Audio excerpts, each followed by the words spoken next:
fiction chat with the other ladies for Entangled the day. I actually found you then, and what got me was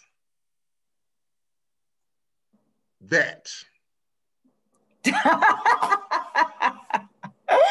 Yeah. When I say that about caught me, I couldn't say a word.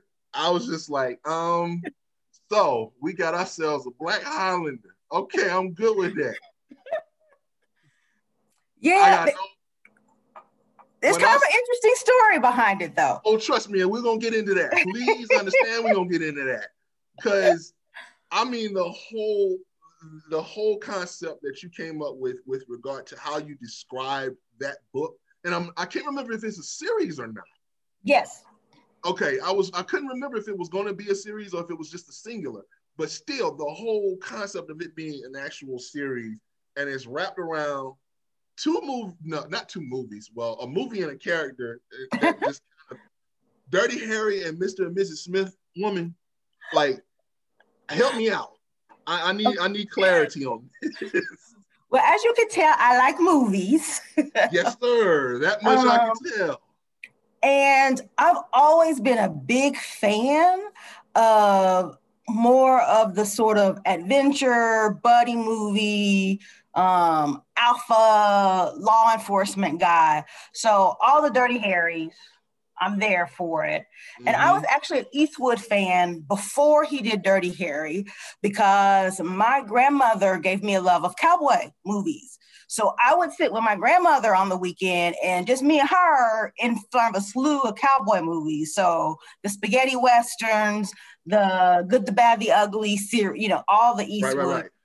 So when I sat down to try to envision this character, one of the first things I had to do, obviously, was a lot of research, which was new for me. And I had to really learn more about how the African diaspora played out in Scotland during the 17th century. Right. So one of the first things that we talked about Liz earlier, one of the first things she asked me was, well, were there Black people in Scotland there? I said, yeah, there were. There weren't a lot, but there were quite a few and enough that they had a community. So I had to decide, well, what could realistically have happened to build a story around and me still have a core romance in there somewhere. Right. And so my Highlander is free, but there were actually still slavery going on in Scotland during that time. And one of the common aspects of it is because they were close to the inner and outer Hebrides, right, where there was a port, pirates would often raid slave ships and steal the slaves and apparently sell them to wealthy Scots so that they could serve as servants. So I decided that my Highlander, who's head of the army of his clan, secretly sneaks out in the night and frees slaves. Okay. So it's he's sort of this Dirty Harry character, like he enforces the law, everything's right or wrong, but if you screw with him, you probably gonna end up dead. He's just gonna use a sword instead of guns. Right? That's true Highlander. That's Highlander fashion. I'm sorry. Right. But he ends up with a heroine who has a struggle of her own, and he, thinking he's saving her, actually foils her own plans. So she is really, really mad at him. And they have this battle going on the entire time. He's trying to free her. And she's like, look, I got something else I got to do. So that's where the Mr. and Mrs. Smith, because obviously they're going to fall in love with each other. But first, they do a whole lot of stuff that really just pisses each other off. So. Right. So outside of the series that we're dealing with as far as Entangled is concerned, how did your journey begin with regard to your writing career? Interesting for me, my journey began with the So You Think You Can Write contest by Harlequin. I recall in 2013. And I entered that contest with the first manuscript I had finished, actually, and finaled in the top 10. And while this was a long process, in that time, I was getting involved with RWA. I'd gone to an RT convention. I'd gone to some crafting. Was getting to know the industry. And I have a background in law. I used to practice law, and my area of expertise is intellectual property. So as I was getting to know what was going on in the industry, I actually had this thing like, people are signing these contracts? Like, wait a minute, right? And I also did entrepreneur coaching here for the Kauffman Foundation, a really, really major entrepreneurship. So I taught people how to start businesses, and I did intellectual property contracts, and I kept going, what's wrong with people? I'm not signing this. I'm not signing this. I'm not. And so I eventually ended up publishing my first 3 books as an indie, and they were contemporary romance. Right. Gotcha. Let's see. I think I got question. Okay, I got one that says, yeah, looks like Lakeisha said that she pre-ordered Never Cross a Highlander in February. Can't wait to read it. Yay! And Doc, go ahead with your question. Hey, Lisa, I'm very intrigued by your background as an attorney. So how does that impact your writing style and also your business decisions? Writing style, I think it's hard for me to say. I actually did a lot of creative writing when I was younger. It was more poetry than novels, but my undergraduate degree is in comparative literature. So obviously I love books. So I love books and writing. I did complet literature with my dominant language being French and my second language being Spanish. And I think sometimes I have to fight myself because the contract lawyer in me, all the languages are very precise, got, you know, the words, always complete sentences.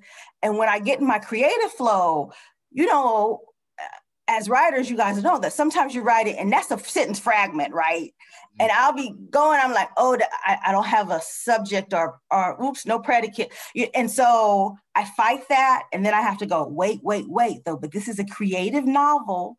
It's okay to take a little license. You don't have to have complete sentence structure and all, right? And that sometimes, so that's my internal editor, that sentence structure, that preciseness in writing when you really won't need the creativity to flow, especially when you're building a scene that may be more description or more emotion. I've got to let that go.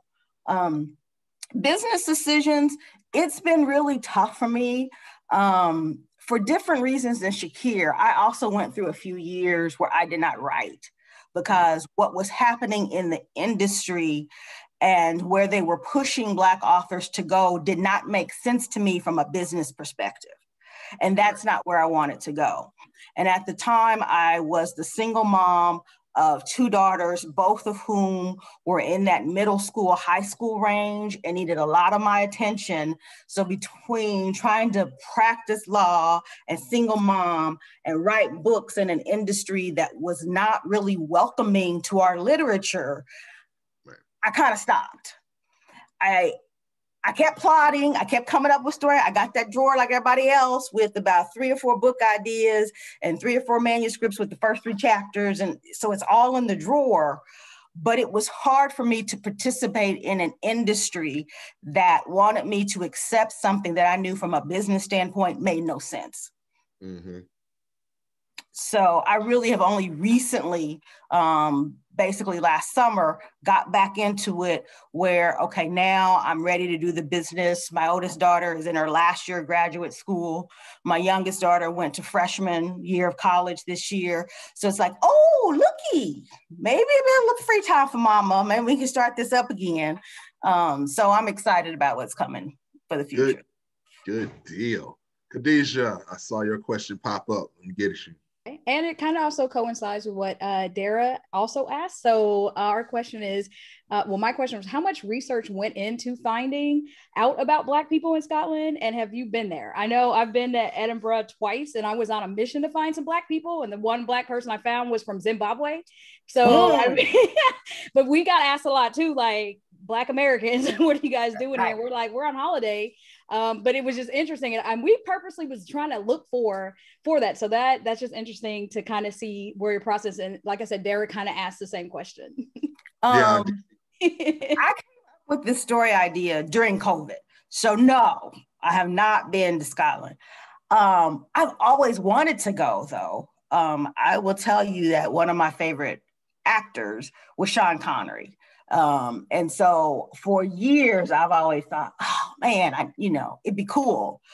Scotland and Wales are two countries I've always been fascinated to visit. So I've done a lot of online research, YouTube videos, travel blogs with videos of people traveling to Scotland. A lot of academic research. Actually, some of my early research, it was hard finding documentation of where Black people were sometime between the 1500s and the 1700s, and records of places like King James's court where there would be a Black trumpeter playing, or they paid someone named Black Anne to sew a dress, and you're looking for those bits and pieces. The interesting thing from my writing is that there weren't a lot of great records kept of the Black people who moved throughout Scotland. We know they were there. They show up in court a few times. They show up in other places. We know they were taken off of pirate ships. So on the one hand, that gave me license to play with how I created this world and who this Highlander is going to be, and the fact that we're going to meet more Black people in the series, and why are they there, and how did they there, and who did they descend from? Or an interesting thing I have to deal with is, for instance, the main character, born in Scotland, born free, right? His mom, also born in Scotland, born free. But our heroine, we find out, her mother actually had not been born free, but had been freed later on, right? So this level of which generation has people who may still talk with an accent, or having to create those connections in a society, which I really kind of got to make up because there's not a lot of documentation, but then I have to weave it into the true stuff we did know back then, like even figuring out where am I going to start the story? And I decided it had to be during King James VI's time, who, if you don't know much about that period of history, is the first king that served as king of Scotland, Ireland, and England. So he united the crowns. But there is at least documentation that he had Blacks in his court and had paid them money. So I thought, okay, we'll do that. So then I sort of backtracked and figured out, okay, this is my time period. Here's the year we're going to make this happen. It was tricky for me though, because I've never written a historical. And I it's really Liz who got me writing historical. And I actually did my original deal with her to write a cowboy book. Cowboy rom-com set in the late 1800s. Okay, gotcha. And my own specification to her is like, I'll write it, but it has to be after 1865 because I don't want to write a book during slavery. I know there are people who do it brilliantly, but I didn't want to attack that. Not this first. So that's fair. But that was easy. I know that period. I'm a certified social studies teacher and language arts teacher for 9 through 12. So I teach it. So I'm like, ooh, cowboys, Clint Eastwood again. I'm like, cowboy, I think I could do this. But my concern was, Dr. V had asked me again, being a lawyer, I felt my voice was more contemporary. So I worried about being able to put on the historical voice. And then I had an opportunity. Liz had an opening with a book that had fallen through. And she said, well, you want to do a mass market paperback? And what author's going to tell her no? No, right. yeah, nah. yes, of course. And she said, what do you want to put there? And that's when I told her, well, I like Highlander books, but I've never seen a Black one. And I just want to write one. And she was like, okay. Yeah, there you go. And that's the beauty of Liz. She's like, that's typical Liz. Map me out a story and let's do it. And so I came up with the concept for her and she was like, okay, we can do this. Mm-hmm. Absolutely. Stephanie, I'm not sure if she's on or not, but I'll ask the question for her. She said that she asked, what is your favorite writing ritual? Do you need coffee to get started, or music, or a pair of fluffy bunny slippers? Or no bunny slippers. I usually write with tea if I'm drinking. Right. But an interesting thing for me, and it's happened from my first book, I cannot write a love scene between my characters until I have their love song. So each of my characters have a song. They have a falling in love song, and they have a getting it on song, and each character generally has a theme song. So it's like if they were to walk into a room, you'd hear this music playing. So for instance, for Callum, I don't know why, but every time that guy walks on the page, I hear bad in my head, right? It's like, doom, doom, doom, right? And so I often write around the love scenes. And then when I got to sit down and do it, I turn their song on. And I kind of just, I kind of let that groove go over me and we get in the song. And then it's like, this is what's about to happen. And then I can write the scene. Okay. But I cannot write a love scene between my characters unless I have their love song and I have it playing in the background. Okay, absolutely. So Ray, I know you got another question. Go ahead and unmute so you can ask it. So, hi, Lisa. Hi. What was an early experience where you learned that language had power? Ooh, wow. For me, I think, for me, it actually was during an early legal internship. And I interned in a major law firm in Los Angeles. And it was a law firm that traditionally did not hire individuals into the entertainment division. They didn't have an separate intellectual property department for trademarks and copyrights. They did everything in the music department. And I wrote a legal opinion for one of the lawyers on a particular legal issue. And it was apparently, for this part, he said it was the best legal essay he'd ever read by an intern. And from that moment on, the way I was treated at the law firm was different than when I first got there, right? And as you can imagine, there wasn't a lot of Black summer associates there at the same time, right. But I saw a switch flip in the mind of the partners in the firm that, oh, wait a minute. This little girl can put some words together. She might actually know something.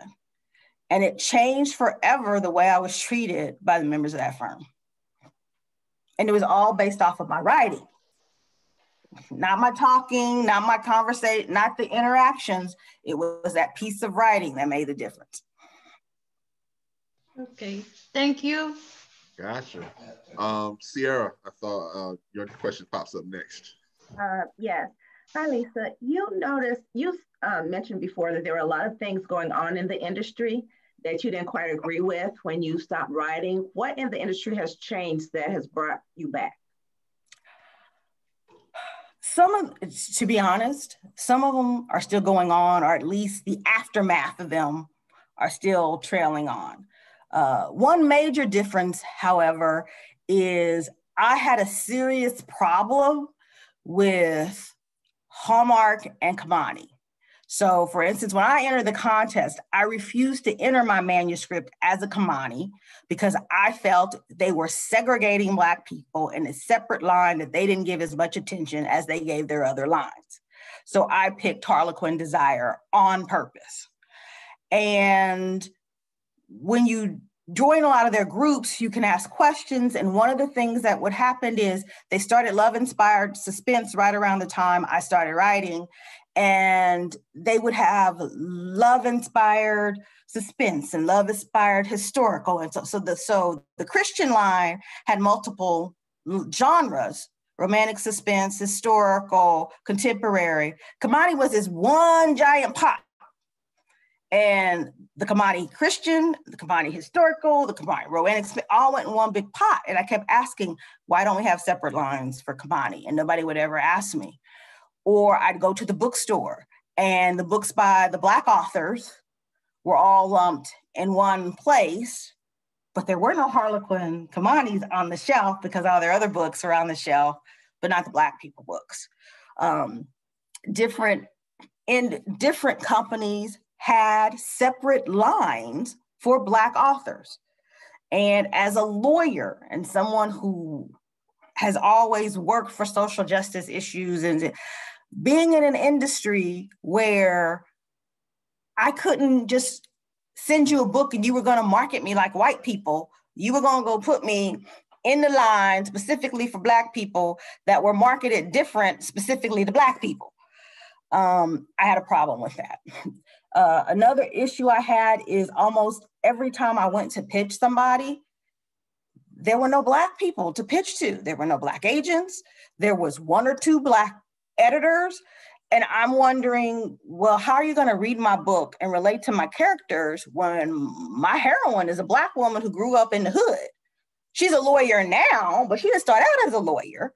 And one of the things I heard often from my first book, Counselor Undone, was that the characters were unrealistic because I have a Black woman from the hood who's an Ivy educated lawyer. And they go, well, I just can't buy that. And I look at them and say, well, unfortunately for you, you're looking at one, right? I intentionally gave her credentials that actually mirrored mine so that when anybody said this is unrealistic, you're telling me my life's not real, because here are you looking at a woman from the hood raised by a single mom who has an Ivy League education and became a lawyer. So let's get beyond that. Let's get beyond the stereotypes and read my story. And I just had a hard time with that. And I had a hard time with, I think it was probably fairly new at the time. A lot of the digital publishing houses were coming open and nobody was getting an advance, right?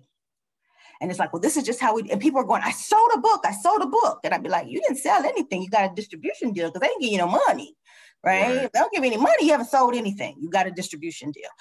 And I just know too much about copyright that I felt I was going to get so little return when I read the royalties in the contracts.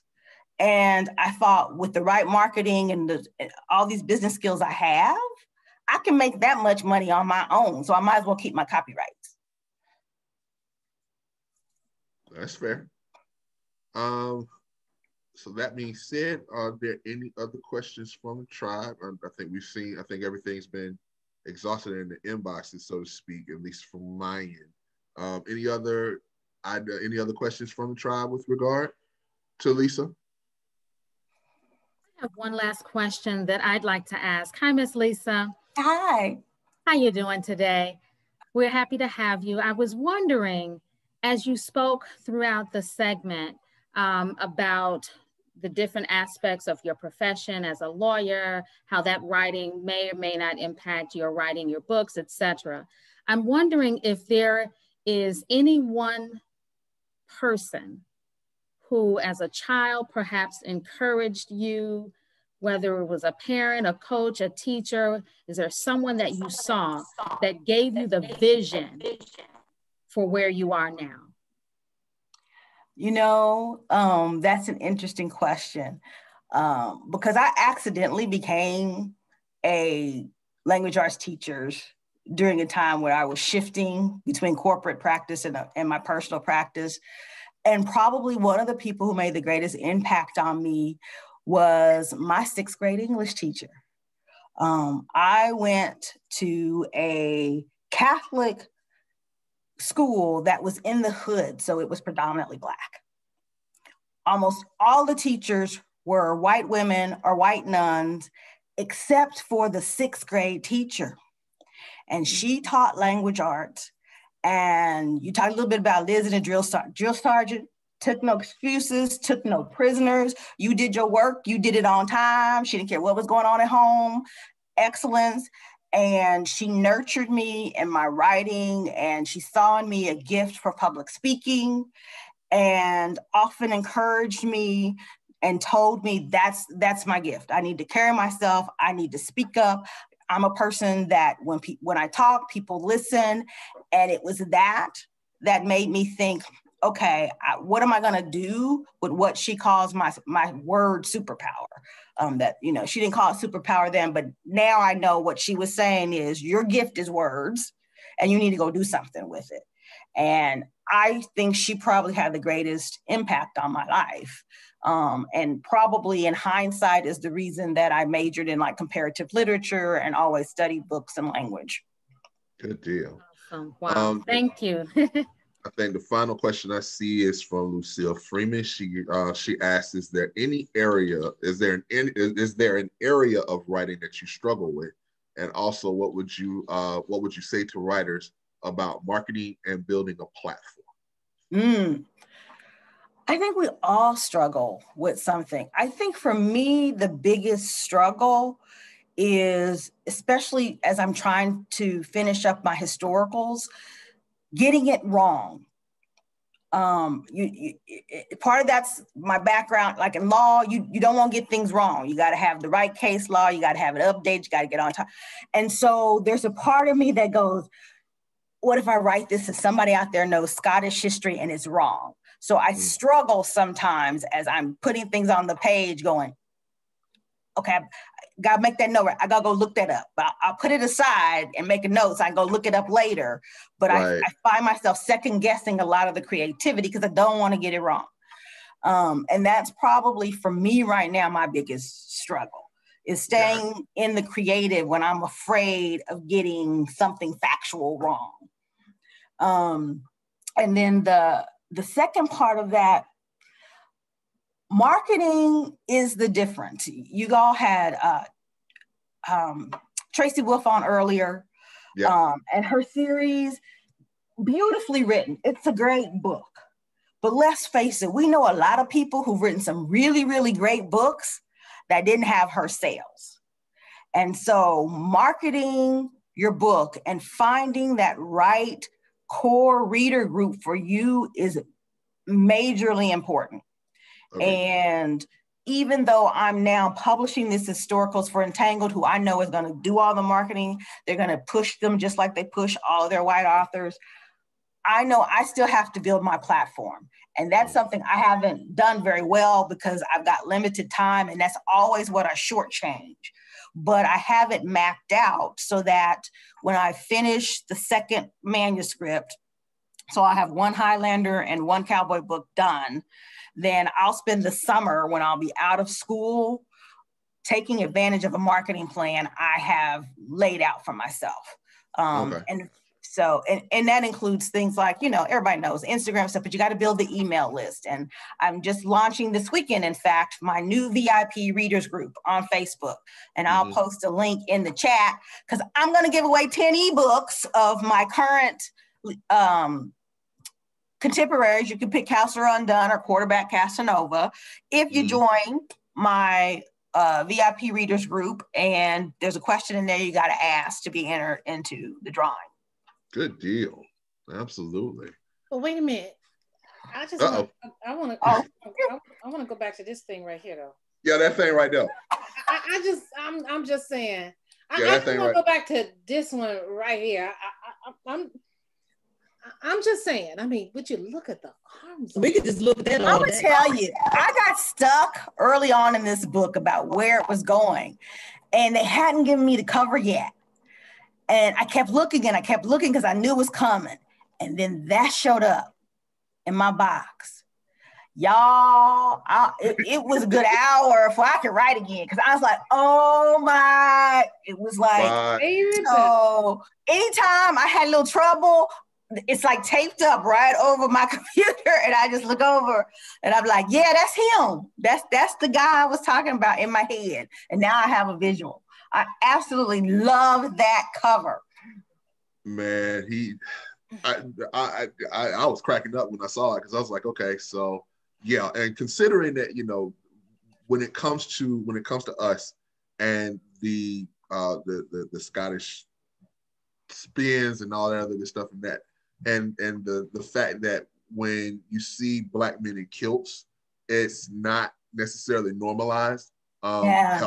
You know, I even have a set of kilts in my own closet that I wear for different events and things of that nature. So it's not necessarily normalized in that regard. So to see the ability to at least have a chance to start making that a normal thing, yeah, I applaud, and then some. So hopefully it gets the visibility that it needs, just from me personally. And I've had a lot of readers tell me they don't read Highlander books. Right. A lot of Black readers especially, and they'll be like, yeah, but sis, I'm gonna buy this one. And I'll be like, yes, okay. So no pressure, right? At least I gotta get the story right. But yeah, right, they see the cover and they think, I'm gonna try this one. So yeah, I love the cover. Entangled's author, that's done by a lady named LJ. And I just like bow down to her because she did a fabulous job. Absolutely. So that being said, ma'am, please tell everyone who's within reason. I know we're still live streaming on Facebook as well. Just let everybody know where they can find you, where they can get in contact with you. Join the reader list. I know you put it in the chat as far as here with us here on Zoom, and we'll probably try and see if we can get it out to Facebook as well. But just let everybody know how best to reach you. So I'm on social media, both Instagram and Twitter are the same, author Rayne. Facebook, my Facebook page is author Lisa Rayne, so same thing. But I now have the new VIP readers group, and I put that link in the chat, which I'm calling Lisa's Rainmakers. So it's a little bit play off of my life as a lawyer. And so there we'll have the normal stuff. And if you go over to either of those, you can find a link to like join my newsletter so that you can keep in touch and know what I'm releasing and things like that. Absolutely. So that being said, same as what we did with Tracy, we definitely want to try and get the One Gotta Go at this point. Yes, ma'am. No. Nobody escapes One Gotta Go. Sorry, it just ain't possible. So I will see if I can find it on my end. I'm not certain if I did. Nolena, if you got it, catch me on the back end. Give me easy ones now, easy ones. It's like, can we go back to that Bugs Bunny and Yosemite Sam? Completely understood. Let me see if I can find it. Oh, no fair, no fun. Come on now. Up. All right, let me see if I can find it on mine.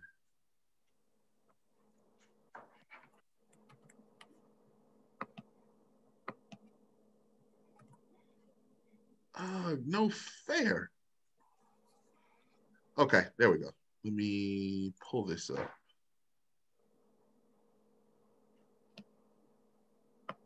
All right, One Gotta Go. Oh. In this particular instance, I want to say. That's easy. I'm sorry, that is an easy one. I hope ain't nobody in love with A. My grandma used to have those all the time. She liked them, but no. You're not getting rid of my M&Ms. And for some reason, I have this thing about gummies. So Kate had the gummies. And then I always would rather have a lollipop than those little two-tone candy things. They just don't work for me. They don't work for me. Okay, that answers that question, Sierra. Well, go ahead. I got one that was by a tribe member that's gonna kill her. This is gonna kill her. Trust me. Go ahead. I yield the floor. Let me go ahead and let the rest of them opine as they see fit. Okay. Ladies. Oh, I could get rid of everyone except for B. None of the other ones work for me. Oh, That's that. I never had A, so I don't even know what that is. So that doesn't even look appealing. So A can go. A can go. Stephanie said that's the granny candy. That's some old candy. That's old school. It is. What are the readers saying? Has to go. All can go for me. Okay, so let me give y'all some real challenge. Yeah, let me step out and let her step in. Yeah, they said the granny candy gotta go. Granny candy gotta go. Yeah. Ooh. Oh my gosh, this is not you fair. didn't do that to the former music lawyer. That's not fair. Come on, Lisa. One gotta go. All right, you wanted it. You got it. That's not fair. No. Come on with it. Oh wow. Lisa first. Lisa first. Lisa first. Yeah, that. Oof. Oh God, it hurts, but I think I'm gonna have to get rid of Prince. Oh. I know. I know. It's hard. It's hard. But my first album was the first Jackson 5 album. And then I got everyone since then. So you just asking me to give away my life. I can't give up Mike. Okay. And I'm a romance reader and writer. So Luther, like what? No. I mean, he's the soundtrack that I wrote several books to. So I get it. And then Whitney, she was just a songstress. I've seen her live too many times. She had a gift like no other, and as bad as Prince was, I think I had to give him up, but that hurts. That hurts. Yeah, you dug deep on that one. That one hurt. Yeah, that was a cut to that came from tribe member Michelle Rayford. So okay, Shakira, you're gonna run point on letting everybody to say, because you go ahead. Pat said that we can't be friends if I give up friends. I think everybody is traumatized at this point in time, so I think I'm gonna have to give them a minute before I say anything first. Oh, goodness gracious. Here, do like you've been doing. Throw the whole thing away. Man, that's what I said. We can't just get rid of the whole thing. That was a whole. Here gotta go. You got off easy on that other one. I know. We changed over 2 other ones. I ain't tripping. I'm good. You got Either way, I'm good. Now, it's gonna have to be Whitney. Michael is personal. Prince belongs to my beloved. If I ever said that Prince gotta go, I might as well file divorce papers tomorrow. As far as Luther is concerned, that is my mother. I am not about to get disowned, so bye Whitney. Okay, so Shakira, you're gonna run point on who answers next. Fair enough. We'll go with that. Khadijah, holla at me. All right, don't kill me. Don't kill me. But MJ for me has to go. Like when I was 9, Purple Rain came out and I fell in love with Prince from there. So I had always been Prince over MJ. That's just me. Can't get rid of it because Big Luther, Little Luther, you can't, so yeah. And that's okay. Big Luther, Little Luther. Right? It don't matter. It's still the same. It don't matter. You're right. It don't matter. So there is that. Sierra, I think did I hit you yet? No, you didn't. I was gonna let that ride. I wasn't gonna bring that up. I'm gonna say Whitney, because that's probably the only one that I don't have a moment when I'm just turning on a particular song to get in a particular mood. Gotcha. So I'm gonna say Whitney. Understood. Marie. I love them all, but Prince I will get rid of. Got you. Doc. Yes, I would have to say Prince. Luther was my guy. Understood. Erica. It would be Whitney for me. She's the only one that I can put on any one of those artists and listen to everything they've ever made and been just captivated. And while Whitney has been an incredible artist, there are some of her things that just didn't resonate with me in the same way. So it would have to be Whitney, though I respect her greatly. And for me, believe it or not, it would be Prince for that same reason. You know, Prince went off on some tangents. Exactly. Yeah. Prince went off on some serious, and I love, adore. Oh my God, I love his music. But you're right, Luther, I can listen to everything. Whitney, I can listen to everything. Michael, I can listen to everything. Prince, I think about 50% his catalog is above my pay grade. Or below. Yeah, below. I'm just saying. Did we catch everybody? No. So Saray. For the same reasons as you and Erica, Prince. Understood. Sorry. For me, it's gotta be Prince as well. I love Adore. I love Adore, but it's gotta be Prince. But when he wrote a song, baby, he wrote that until the end of time. Oh.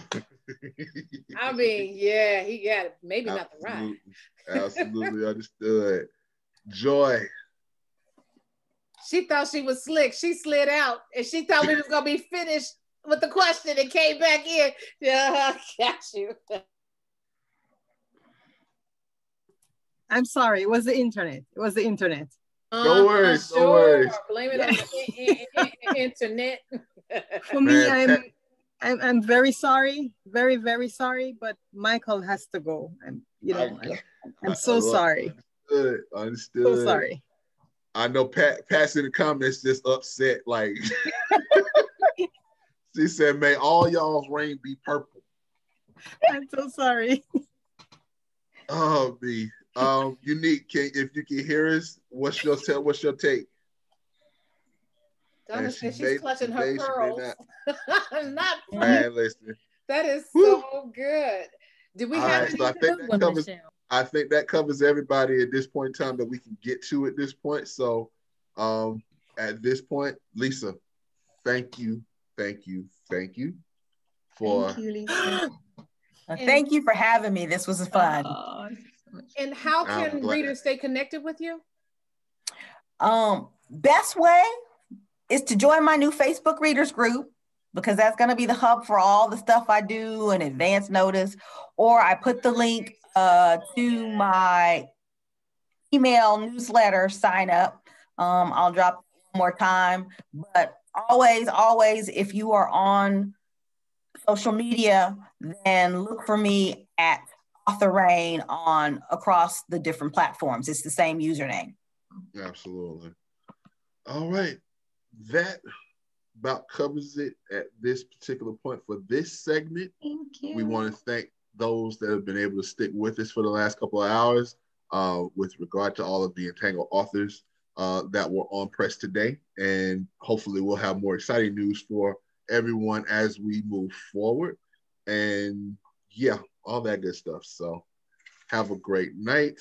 We'll go ahead and start with the usual outros with regard to the rest of the tribe.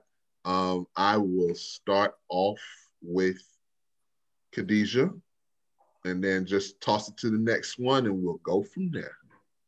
All right. Thank you, Shakir. My name is Khadijah Powell, and my debut memoir, Growing Up Joplin, will be released in June. And it details my background of being one of a few African Americans growing up in a small Midwestern town, Joplin, Missouri.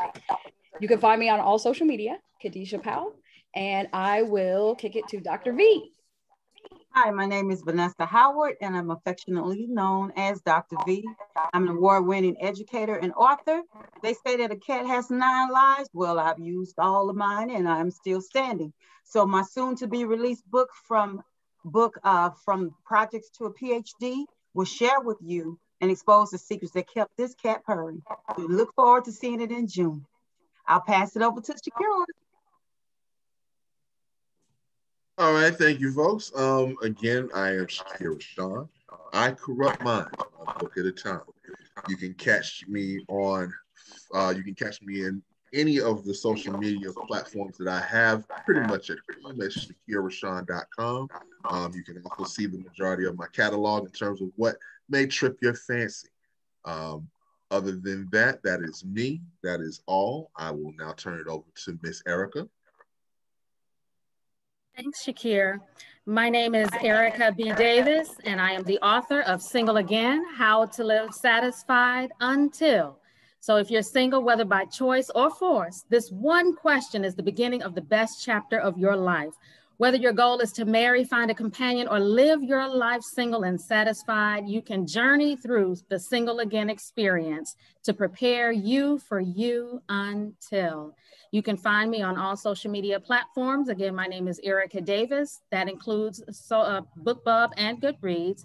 And you can catch me at ericabdavis.com. I will pass it to Miss Terry. Hello, I'm Terry Ann Johnson, an award-winning author for my debut novel, Faith Alone, which has been optioned for a movie. I spotlight everyday people embroiled in not so ordinary circumstances. I write inspirational romance and sweet romantic suspense. My readers not only get lost between the pages, but are inspired by them.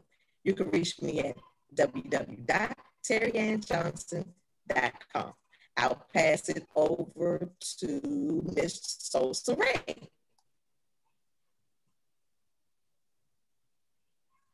My name is Solsirei Ifelida. The A stands for Esperanza, a name I proudly share with my mother. It means hope in Spanish, which describes me best when it comes to my writing, because I aspire to one day be known as the Queen of Whodunits.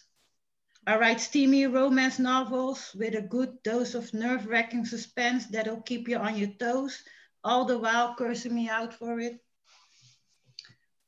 And you can find me at solsirefelida.com and on Sociatab. And I'll pass it over to Joy. J.L. Campbell, a national best-selling author who writes contemporary, paranormal, sweet romance, romantic suspense, women's fiction, and young adult fiction. To date, I've published 38 novels, and my characters are mainly Jamaicans. And as I like to say, I'm all about exploring Jamaica one story at a time. You can find me at www.joylcampbell.com, and I am on social media as JL Campbell. And I am passing it over to Miss Nalena Kai.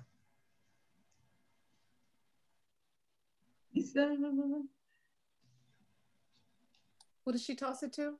You. Oh, me. Okay, this is Nalena Kai. I thought of her. Okay. Nalena Kai, USA Today and Essence Magazine national best-selling author. I am a literary agent who has landed book deals with clients for traditional publishing houses such as Simon & Schuster, Harlequin, and an imprint distributed by Macmillan. I am a book whisperer, the person that you come to when you're thinking about writing and publishing a book, and I will actually help you to do the damn thing. I believe everyone has a story to tell, and I and my tribe members are people who can help you tell it well. You can follow me or find me on Clubhouse. Say that again, Clubhouse. Clubhouse.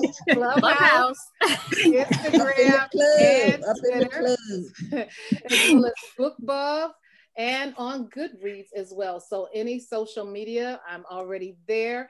And this is my writing tribe, Nalena Kai's tribe called Success. And the Cavalcade of Authors event has now in its 17th year. And we will be doing a main one in October 8th through the 10th.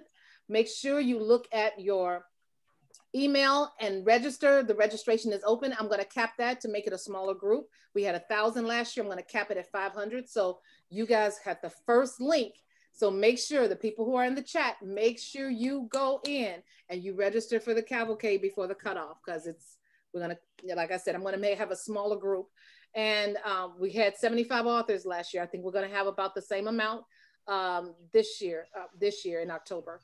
So 17 years of the Cavalcade and my writing tribe. I love you guys. I'm grateful that everyone is here. And who has not had their turn so I can toss it over? And that's what I was about to say. I think Sierra. And Marie. Sierra, I'm sliding it Sierra to and you. Marie. Hi, my name is Sierra Kay. I'm an award-winning best-selling suspense novelist. You can see my latest work, Sweet Whispers of the Devil, here. It was described by one viewer as like an episode of Criminal Minds. And so I was like, yes. And then I thought, now I have to just do it again. So if you like that criminal suspense, psychological thrillers, then check out my catalog on sierrak.com. You can also follow me on social media, on BookBubs, Goodreads, Facebook, Instagram, Twitter, author Sierra Kay. And I hope to see you all around. And I'm giving it to Marie. Hi, my name is Marie McKenzie. My first book, Things That Keeps Me Up at Night, will be released in June. It charts my journey from childhood trauma through to healing. You can reach me on all social media platforms and my website, marielmckenzie.com. Have a good night. All right, that about covers it at this point in time, folks. Thank you for coming. Please stick around with us in about a little less than 30 minutes. We'll be rocking the fun and shenanigans and games and all that other good stuff. So come back to us about 5:30 Central, 6:30 p.m. Eastern, and we'll be off and running. Okay. Take care, folks. 6:30. Yep, that's just...